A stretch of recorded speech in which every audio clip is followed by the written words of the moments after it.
Shalom y bienvenidos a Vía Haftaj Israel, una frase hebrea que significa amarás a Israel. Esperamos que se queden con nosotros, ya que nuestro maestro, el Dr. Baruch, nos compartirá una enseñanza expositiva de la Biblia. El Dr. Baruch es profesor titular del Instituto Zera Abraham, con sede en Israel.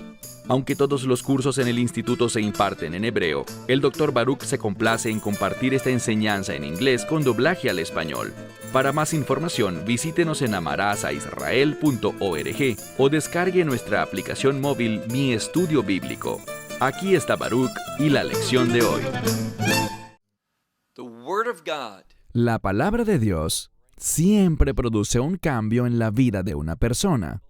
Tanto la palabra escrita de Dios como también la palabra hablada de Dios. Es decir, realmente puedes impactar a otros leyendo la palabra de Dios y hablando la palabra de Dios con los demás. A menudo les digo a nuestro grupo en Israel, cuando estudiamos y pasamos por un libro que puede ser difícil, que quizás se trate de un juicio tras otro, proféticamente, como por ejemplo el libro de Isaías, que es el que estamos estudiando actualmente en nuestro grupo en Israel, y les digo que escuchar la palabra de Dios puede entrar y producir cambios espirituales y físicos en una persona, y eso es lo que veremos con Moisés en la lección de hoy. Vamos a ver que Moisés será instruido.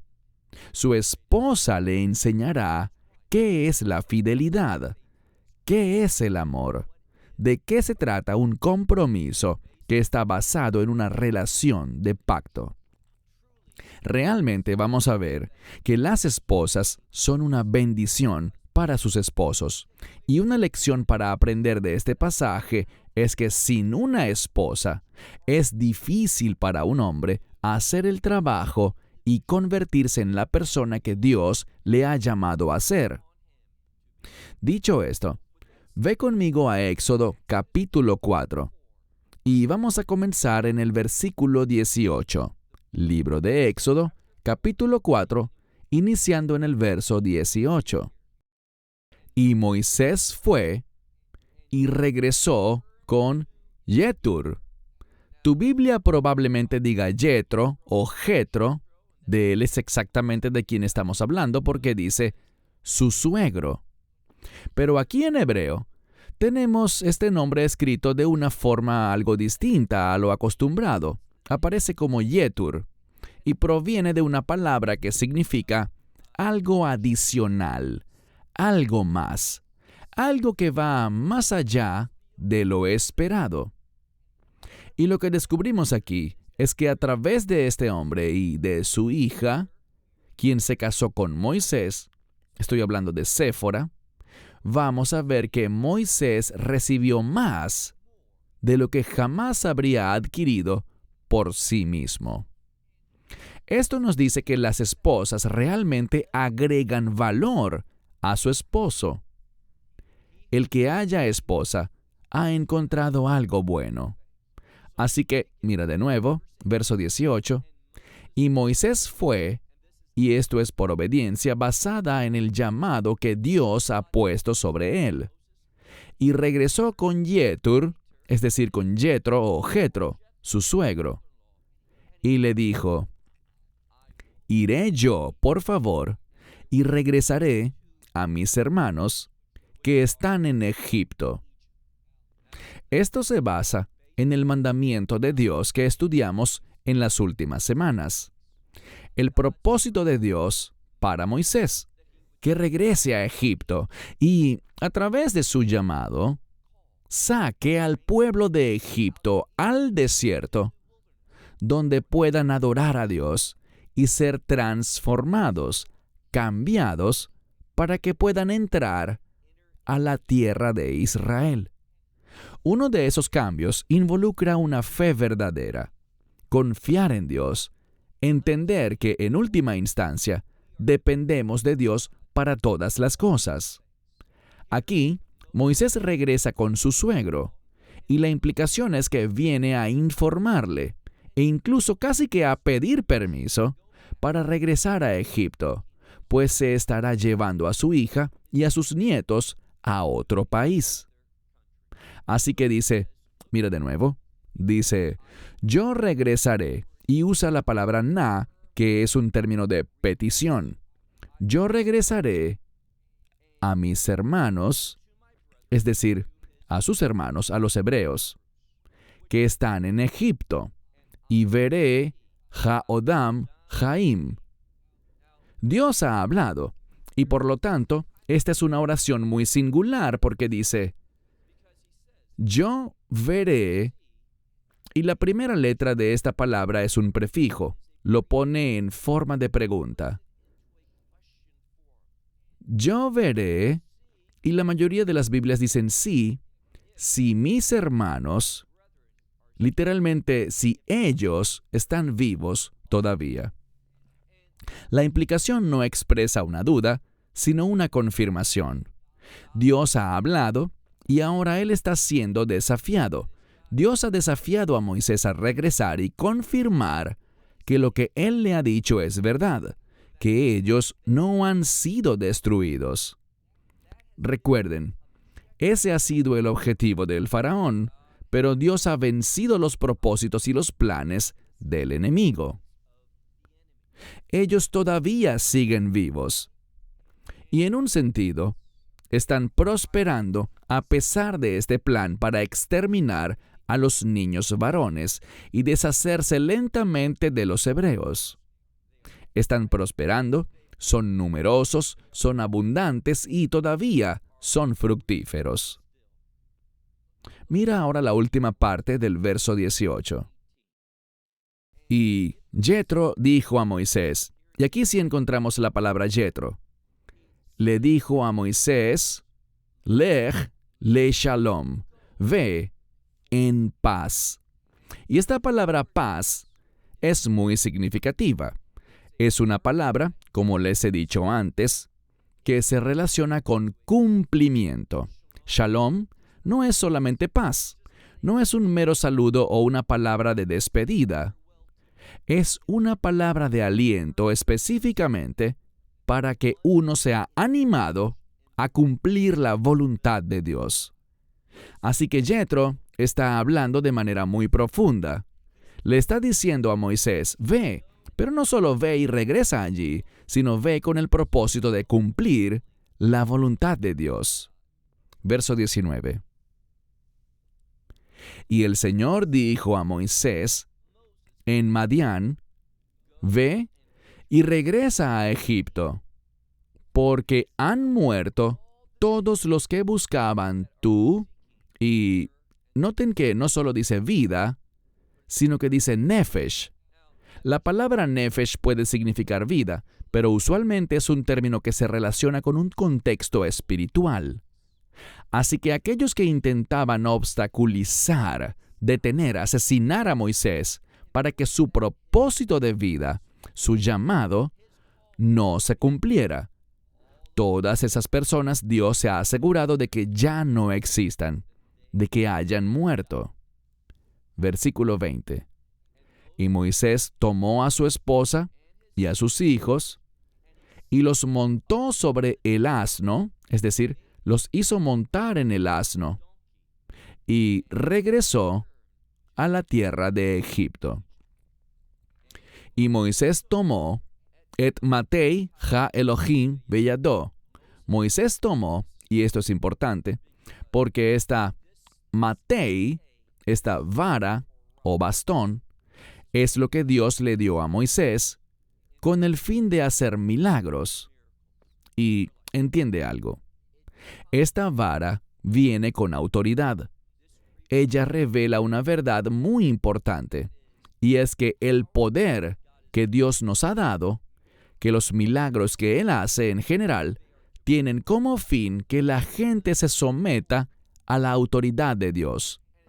Esta vara además tiene el propósito de guiar a la gente y liderarlos, y esto trae consigo un principio, que llamamos un leikaj en hebreo, y significa una lección de vida. Y el mensaje es este: los milagros no son solo para impresionarnos, para que digamos, wow, mira lo que Dios puede hacer, y luego seguir como si nada. sino que buscan llevarnos a donde Dios quiere que estemos para que podamos cumplir los planes de Dios. Y también habla de autoridad.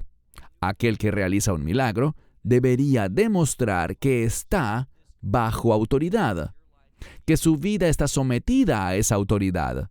Así que dice aquí que él tomó el Matei Ha Elohim, la vara de Dios, en su mano. Verso 21. Y el Señor habló a Moisés: cuando vayas o cuando regreses a Egipto, muestra todos los moftim, todos los milagros. Y entendamos que hay una conexión entre la vara de Dios, Matei Ha Elohim, la vara de Dios, y estos milagros.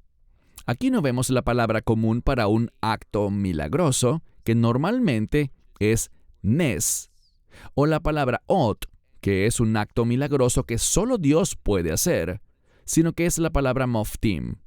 Y esta palabra moftim habla en su contexto sobre aquello que trae la excelencia de Dios, mofet.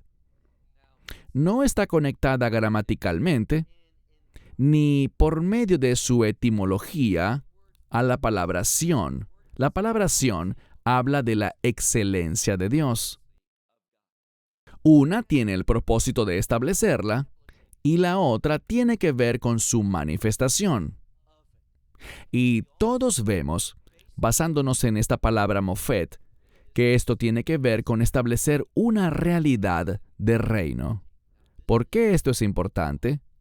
Porque lo que estamos aprendiendo del Éxodo tendrá un impacto significativo para llevar a cabo la redención final que establecerá el reino de Dios, donde la excelencia de Dios será experimentada, manifestada y disfrutada por el pueblo del pacto.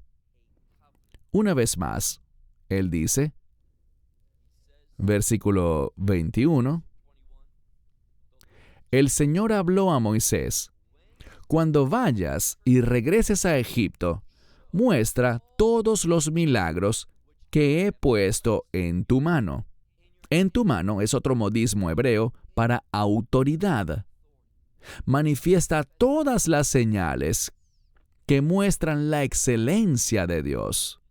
Por esto es que te he dado esta autoridad, y las realizarás ante Faraón. Hagamos una pausa un momento, porque esta semana y en las semanas siguientes tendremos como figura importante a Faraón. Estos milagros, las palabras que tanto Moisés como Aarón están llamados a pronunciar, en primer lugar, deben hacerse ante Faraón. Para los egipcios, el Faraón es un dios, mas el Dios verdadero someterá a Faraón, quien intentará resistirse, demostrando su rebeldía. Y veremos lo que Dios hará mientras entendemos cómo se desarrollan las Escrituras. La triste realidad es la siguiente. Mucha gente establece su posición teológica, es decir, las creencias que tienen sobre la Biblia, sobre Dios, sobre cómo Él obra. Todas estas cosas las basan muy ligeramente en la palabra de Dios, en lugar de basarse completamente en la Escritura.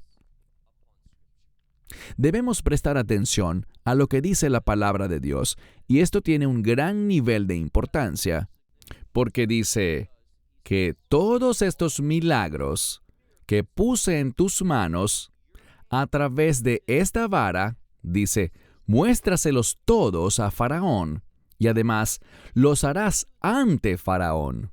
Y noten lo que dice al final del verso 21. Va ani ahazek et libo, y endureceré su corazón. Él no enviará al pueblo. La segunda parte del verso 21 es muy significativa, porque debemos entenderla de la manera correcta o nos llevará a conclusiones equivocadas en las semanas que vienen. Y estas son cosas fundamentales para la fe, con el fin de entender correctamente el mensaje de los textos. Tenemos que entenderlo correctamente para que podamos aplicarlo a nuestra vida y conocer la verdad y vivir en la verdad. Leamos de nuevo. Debemos ir muy despacio aquí porque esto es de máxima relevancia para una comprensión adecuada de los textos y de lo que Dios está haciendo. Aprenderemos un principio espiritual. El énfasis en primer lugar está en hacer y mostrar todas estas señales milagrosas de la excelencia de Dios. Muéstralas y, fíjense, no dice a todo Egipto, aunque todo Egipto las verá, sino que en primer lugar, el énfasis es mostrarlas ¿ante quién? Ante Faraón. Y estas señales endurecerán su corazón. Ahora, sabemos que en muchos lugares de las Escrituras se hace referencia al duro corazón de Faraón. Y es claro que muchas personas no comprenden correctamente lo que está sucediendo. Ellos creen y enseñan incorrectamente, y de esa manera muchas conclusiones teológicas se derivan de este pasaje, las cuales conducen y se expresan de manera equivocada en muchas ramas diferentes de la teología, porque esto es lo que ellos creen. Ellos creen que Dios, de alguna manera, simplemente movió el corazón de Faraón y lo hizo endurecer. ¿Por qué? Porque Dios necesitaba, para que se cumpliera su voluntad, Él necesitaba que Faraón tuviera un corazón duro. Eso no es verdad. En ninguna parte de la Escritura vemos que Dios cambie el corazón de Faraón, endureciéndolo sin motivo alguno, haciéndolo simplemente porque Él necesitaba que fuera así. No, debemos entender algo. De lo que estamos hablando aquí es de algo profético. Dios está prediciendo una realidad. No la está causando según su deseo. Simplemente está revelando de antemano, proféticamente, cuál será el resultado. Y ese resultado es que el corazón de Faraón se endurecerá. ¿Es Dios la fuente de esto? Sí y no. Al decir que sí, debemos entenderlo correctamente. Cuando digo no, es porque no era la intención de Dios endurecer su corazón. O sea, que Dios quisiera que Faraón tuviera un corazón duro y por esto intervino para que se hiciera realidad. Eso no es lo que dice la Biblia.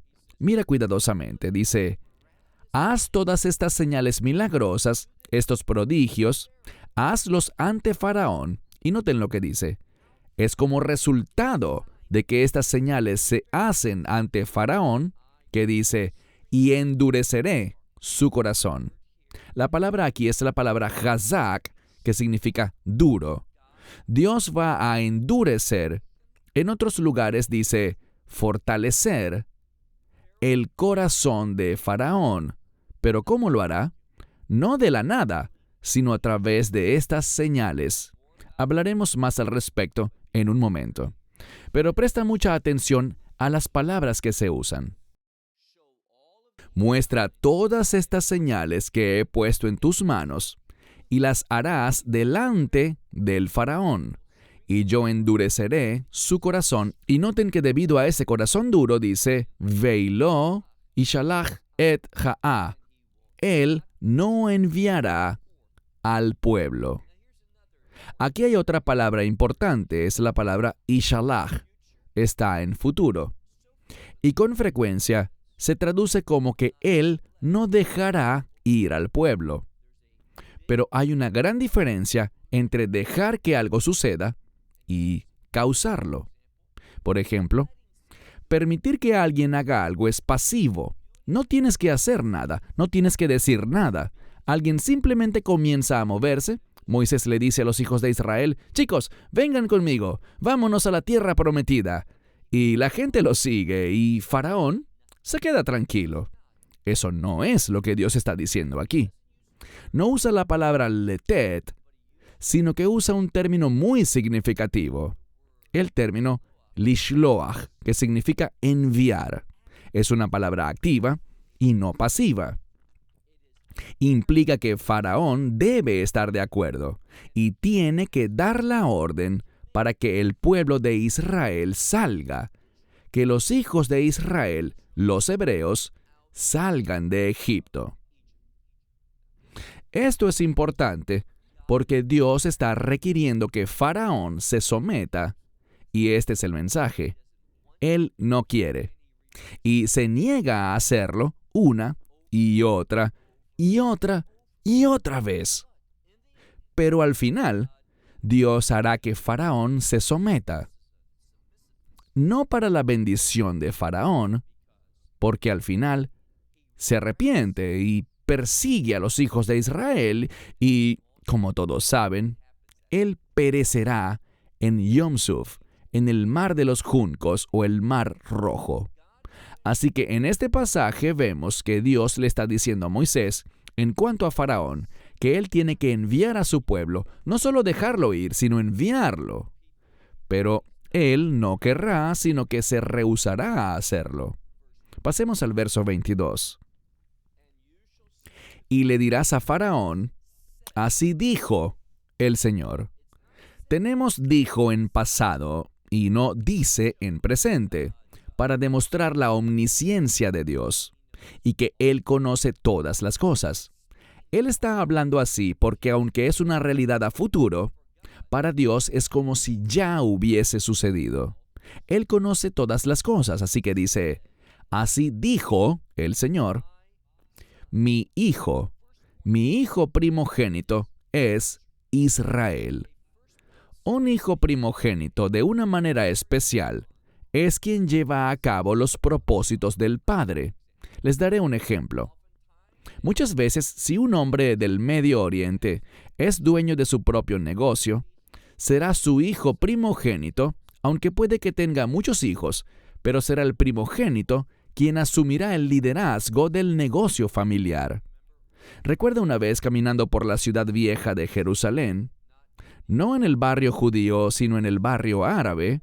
De hecho, hay 3 barrios. También hay uno armenio, pero al menos 2 de los 4 barrios son islámicos y árabes principalmente. Y estaba comprando algo, hablando con este individuo árabe, un caballero muy agradable, que me dio un precio muy justo, un comerciante honesto. Y estaba hablando con él, conociéndolo un poco mejor, y él decía, ¿sabes? Incluso antes de que yo naciera, mi padre sabía lo que yo estaría haciendo el resto de mi vida. Porque los alquileres, a veces en el Medio Oriente, cuando tú arriendas una tienda, no te la alquilan por 1 año, o 2, o 5, o 10, sino que el contrato puede ser por 100 años. Y eso significa que el hijo primogénito asumirá ese negocio, tomará la responsabilidad de ese alquiler, y ese será su destino de por vida. Y lo importante de eso es que Dios está diciendo acerca de los hebreos, acerca de los hijos de Israel, ellos son mi hijo primogénito, lo que significa que allí está ese llamado para sus vidas, para llevar a cabo el propósito de Dios, lo que Dios ha comenzado y que Israel debe llevarlo a su conclusión. Entonces dice aquí, así dijo el Señor, mi hijo primogénito es Israel. Y quiero mencionar nuevamente que esta palabra Israel es una palabra de reino. Muchas personas no lo saben, y es por eso que es tan vergonzoso y deshonroso ante Dios, ante el Mesías Yeshua, usar otra palabra como Palestina en lugar de la palabra Israel. Israel es una palabra bíblica. Se relaciona con las promesas de Dios y el reino de Dios. Y también, etimológicamente, está relacionada con la victoria. Así que dice, mi hijo primogénito es Israel. Verso 23. Y le dirás a él, es decir, que Moisés debe decirle a Faraón, mi hijo primogénito.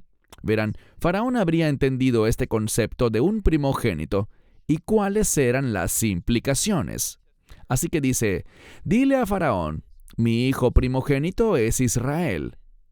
Y debes decir, envía a mi hijo para que me sirva. Así que noten que ese llamado al primogénito es para servir.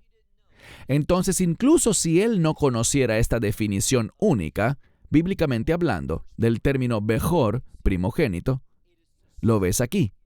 Es para servir al Padre, para servir a su propósito, para llevar a cabo la obra, los propósitos y el plan del Padre. Así que envíalo a mi hijo primogénito para que me sirva. Pero mira la segunda parte del verso 23. Y si lo impides, si te niegas a enviarlo, he aquí, estoy matando a tu hijo primogénito. Entonces Dios hace una promesa y Faraón tiene una opción. Nada de esto es difícil de entender. Faraón será confrontado por Moisés y Aarón con un mandamiento.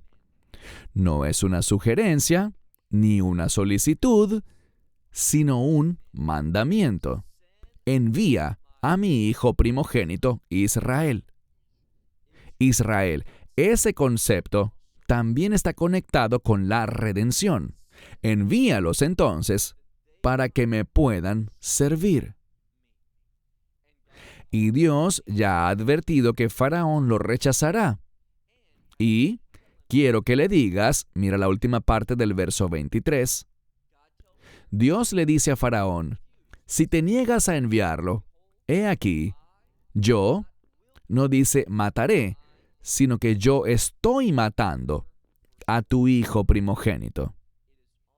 Es una redacción que señala una promesa, algo que va a suceder y que de hecho ya Dios ha comenzado con todos estos eventos para que suceda. Verso 24.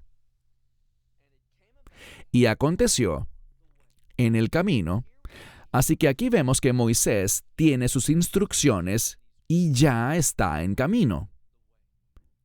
Verso 24 de nuevo. Y sucedió que de camino del Malón. La palabra Malón señala un lugar de alojamiento. De hecho, en hebreo moderno Malón es hotel. Así que en el camino, no hacia, sino que dice va Malón. En el camino del lugar de alojamiento, del hotel, Vayefke Shehu Hashem. Y el Señor se le apareció. ¿A quién se le apareció? A Moisés. ¿Y por qué lo hizo? Vai Vekesh Jamito. Y estaba buscando matarlo. Ahora, esto suena extraño, ¿verdad? Quiero decir, Moisés recibe las instrucciones. No está ansioso por hacer esto. Hay miedo. Pero Dios quita ese miedo al decir que todos los que buscan matarte han muerto, Moisés. Así que ya no tienes que tener miedo de volver a Egipto. Él ha recibido instrucciones, ha sido equipado con ese bastón de Dios en su mano para hacer señales milagrosas delante de Faraón. Entonces Moisés acepta ir y se pone en marcha. Tras ese primer día de viaje llega al lugar de alojamiento y normalmente al llegar allí, lo que se hacía era comer y dormir. Has viajado todo el día. En la noche solo comerían y descansarían para el día siguiente. Pero ¿notan algo? La obra del primer día ha terminado. ¿Y qué pasa?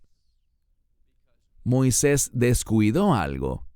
Y me refiero a la circuncisión de su hijo.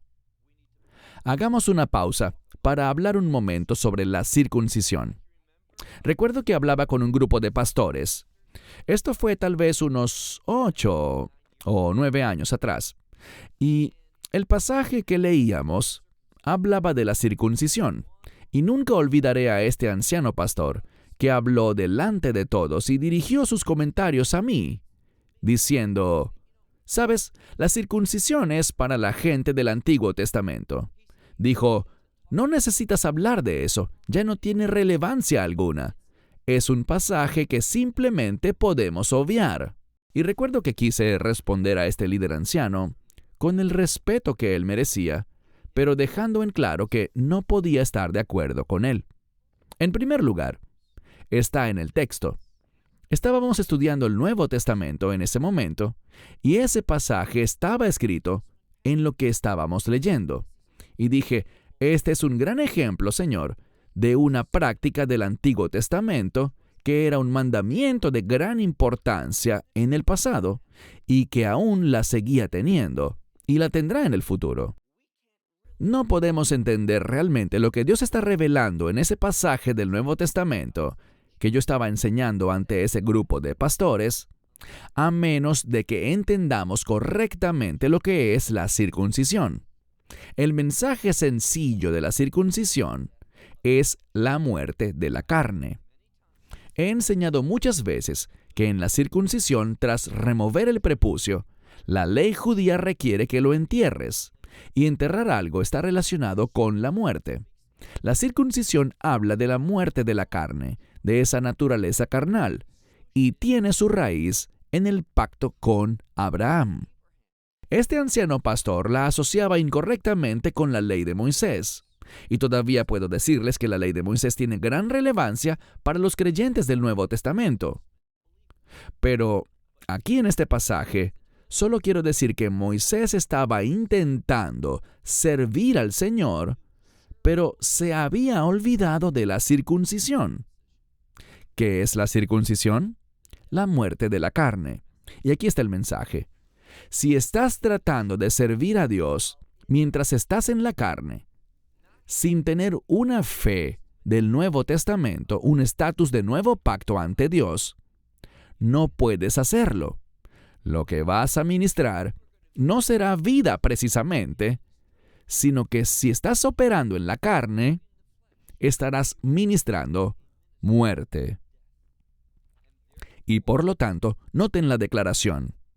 Dios estaba buscando Vai Vekesh Hamito. Dios estaba buscando matarlo. ¿Por qué? Bueno, el contexto lo explicará. Porque él no había circuncidado a su hijo. Mira el versículo 25. Noten a Séfora. Esta es la hija de Jetro y esposa de Moisés. Recuerden, vamos a ver cómo ella, aquí mismo, salva su vida. Cómo ella entiende espiritualmente lo que está sucediendo y por lo tanto actúa. Verso 25. Y Séfora tomó Zor. El término Zor se refiere a un cuchillo o una piedra cortante, podríamos traducirlo así. ¿Y qué hace ella con esta piedra?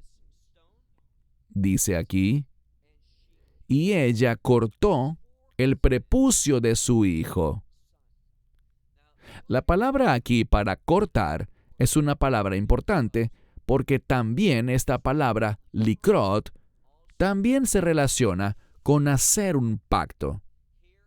Aquí es un recordatorio y en cierto sentido es ambas cosas porque ella está realizando la circuncisión en su hijo. ¿Por qué no lo hizo Moisés? Hablaremos de eso en un momento. Pero Moisés en este momento ya no podía hacerlo porque la tradición relata que aquí un ángel sujetó a Moisés y no solo lo tenía inmovilizado, sino que prácticamente se lo estaba tragando hasta la muerte. La imagen es como si una serpiente estuviera comiéndose a Moisés. El enemigo venía contra él. Algunos dicen que era el enemigo, otros que era Dios mismo, en esta forma, a través de un ángel, para derrotar a Moisés y matarlo. Así que Séfora tomó el cuchillo, cortó el prepucio de su hijo y, noten a mitad del verso 25, va tagah leirag laf, y ella tocó sus pies. Los pies, bíblicamente hablando, tienen un papel único en la cultura bíblica. Recuerden en el libro de Ruth, cuando Ruth vino y descubrió los pies de Boaz. Eso no tenía nada que ver con algo sexual, como tantos comentarios dicen, sino que tenía que ver con lo que se estaba haciendo. Descubrir los pies, hacer algo con los pies, tiene que ver con una afirmación pública. Así que cuando ella hizo esto, estaba haciendo una afirmación pública de que es a través de la muerte de la carne, es decir, con la circuncisión, que uno puede servir a Dios, entrar a la vida, a un ministerio de vida, podríamos decir. Así que ella tocó los pies de Moisés, tocó sus pies y dijo: esposo de sangre, tú eres para mí. Ahora, ella está hablando de una relación de pacto, porque el matrimonio es un pacto. Y ella está diciendo: soy leal al propósito del pacto. ¿Qué es una esposa? Una esposa es la ayuda del esposo.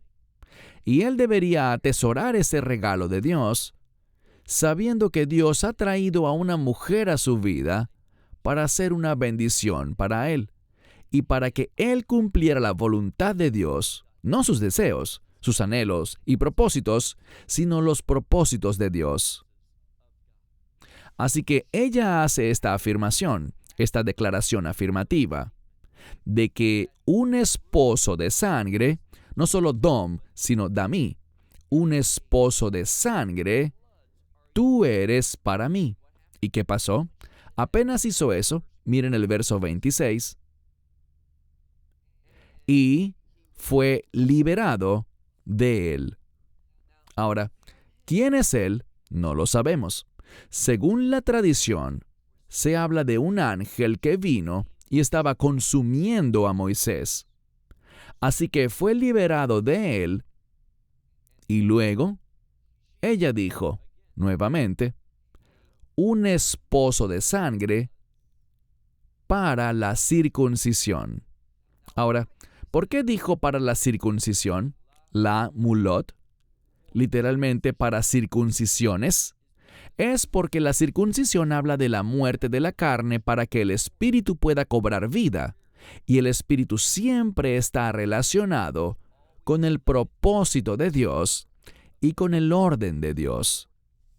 Sin Séfora, sin esta mujer, sin este pacto matrimonial que Moisés tenía con Séfora, Moisés habría muerto y no habría llevado a cabo la voluntad de Dios.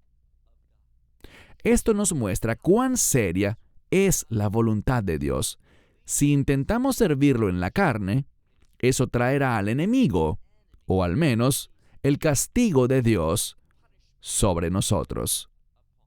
Ahora, verso 27. Y el Señor le dijo a Aarón, este es el hermano de Moisés, a Aarón. Recuerden que han estado separados por mucho tiempo, 40 años. Y el Señor le dijo a Aarón, o a Aarón, el hermano de Moisés, ve y encuentra a Moisés en el desierto. Entendamos algo. Para obedecer esta orden, Aarón tendría que arriesgar su vida. A veces simplemente leemos rápido un pasaje y no prestamos suficiente atención para darnos cuenta de lo que realmente se está diciendo. Pero para que Aarón saliera de Egipto e ingresara al desierto con el fin de encontrarse con su hermano Moisés, tendría que huir en secreto, pues si los egipcios lo veían salir, lo habrían ejecutado. Esta es una fuerte demostración de la sumisión de Aarón al mandato de Dios. Él no estaba operando en la carne, no está pensando en sus propios deseos, lo que en la carne sería lo que mejor le convendría. Simplemente confió en Dios, y confiar en Dios siempre conduce a la obediencia. Una vez más, verso 27. Y el Señor le dijo a Aarón, o a Aarón, ve y encuentra a Moisés en el desierto. Y noten que él fue y lo encontró, ¿dónde? Dios aparentemente lo guió. Veijar ha Elohim, en el monte de Dios. Se encontraron y dice al final, Vayishak lo, y lo besó. Así fue esta reunión, estos dos hermanos volviendo a estar juntos. Esto también tiene gran importancia porque uno de los resultados, recuerden que el contexto es la redención, y la redención traerá reunificación a las familias. Nos vamos a reunir. Y en cuanto al monte de Dios, entendamos algo. El judaísmo rabínico lo enfatiza, y yo estoy de acuerdo con este aspecto. El monte de Dios es casi como una ubicación celestial o de reino. Allí estaba la presencia de Dios. Allí, Moisés, cuando fue por primera vez, adoró a Dios. Fue una experiencia única y deberíamos pensar en ello como una experiencia de cumbre o una experiencia de reino. Así que mira de nuevo. Todo sucedió en el monte de Dios. Aquí es donde se reunieron. Verso 28. Y Moisés le contó a Aarón todas las palabras del Señor que le había dicho y todas las señales que le había mandado.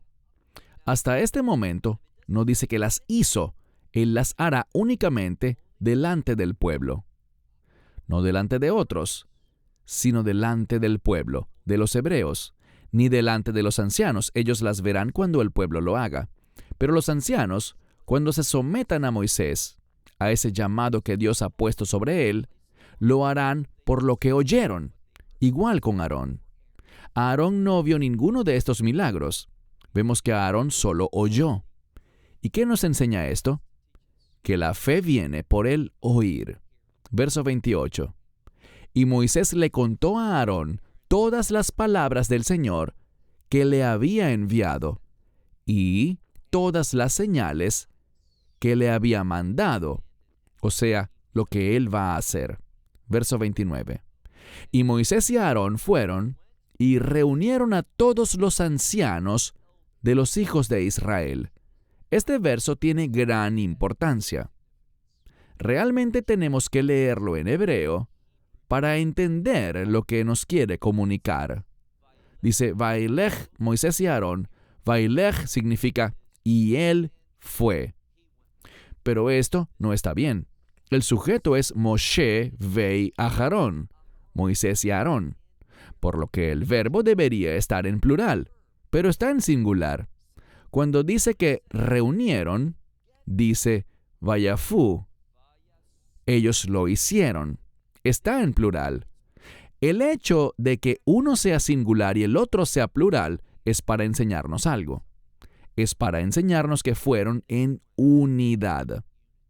Y ambos hicieron el trabajo, pero lo que se enfatiza es que comenzaron a ir y lo hicieron en unidad. Por eso se usa este verbo en singular aquí. Y reunieron a todos los ancianos de los hijos de Israel. Verso 30. Y a Aarón, recuerden, Moisés dijo, no soy un buen orador, y Dios proveyó a su hermano Aarón para ser su profeta. Entonces Aarón fue y dice que habló todas estas cosas que el Señor le había dicho a Moisés. Y él hizo las señales, otot, ante los ojos del pueblo. Ahora, noten lo que hicieron. Y debemos prestar mucha atención a lo que dicen las Escrituras. Moisés y Aarón fueron a los ancianos primero. Y Aarón habló todas estas cosas. Y al parecer, los ancianos se sometieron a ello, y luego reunieron a todo el pueblo, porque cuando hicieron las señales, no las hicieron ante los ancianos primero, para que así trajeran al pueblo. Ellos solo hablaron. Los líderes son llamados a mostrar mayor fidelidad, mayor madurez espiritual. Pero el pueblo aquí no era tan espiritual. No era tan maduro en las cosas de Dios. Por lo tanto, para llevarlos a la fe, noten lo que dice. Y todas las señales, verso 30, dice, hicieron las señales ante los ojos del pueblo. No solo ante los ancianos, sino ante todo el pueblo. Verso 31. Recuerden cuán importante es la fe. Dice, Vayamim Ha'an, y el pueblo creyó y oyeron. Muy interesante. Vemos lo mismo, la palabra para creer está en singular, la palabra para oír en plural. Así que es el mismo formato que vimos anteriormente en el verso 29. El pueblo creyó, estaban en unidad a través de esta fe, y ellos oyeron. ¿Qué oyeron? Ki pakad Hashem et benei Yisrael. Y el Señor había, y esta palabra pakad, pei, kuf, dalet, es muy significativa. Es una palabra que habla de que Dios se involucra. Muchas veces se traduce como que Dios visitó. A veces lo colocan como que Dios castigó, pero simplemente habla de que Dios se mueve de acuerdo con sus mandamientos. No es la palabra normal para mandamiento, mitzvah, sino el término pikud, que es otra forma de mandamiento, y habla de que Dios se mueve, se manifiesta y está completamente involucrado conforme a su mandato, a su orden, a lo que su voluntad quiere hacer. Así que el pueblo escuchó que Dios había visitado a los hijos de Israel. Bien, los egipcios, una parte de ellos, el Erev Rav, lo veremos dentro de muchos meses cuando lleguemos al capítulo 10. Allí veremos que el pueblo respondió. Y luego en el capítulo 12, veremos en relación con el Éxodo que ellos no van a salir. Me refiero a los hijos de Israel solos, sino que el capítulo 12 habla de un Erev Rav, una multitud mixta. Y es esta multitud mixta, que incluye a gentiles, la que también será llevada al desierto para que adoren a Dios, para que entiendan la voluntad de Dios. Pero aquí simplemente dice que el Señor visitó a los hijos de Israel y al hacerlo, abrió la puerta potencial para que todos los egipcios fueran también bendecidos. No sucederá, pero existe el potencial. Porque Él vio, es decir, Dios, había visto su aflicción.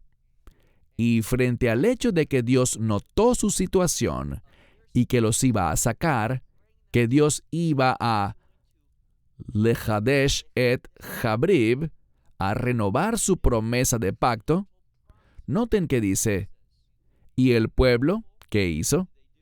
Inclinaron sus cabezas. Esta palabra para inclinarse muestra sumisión y humildad. El pueblo se inclinó y adoró.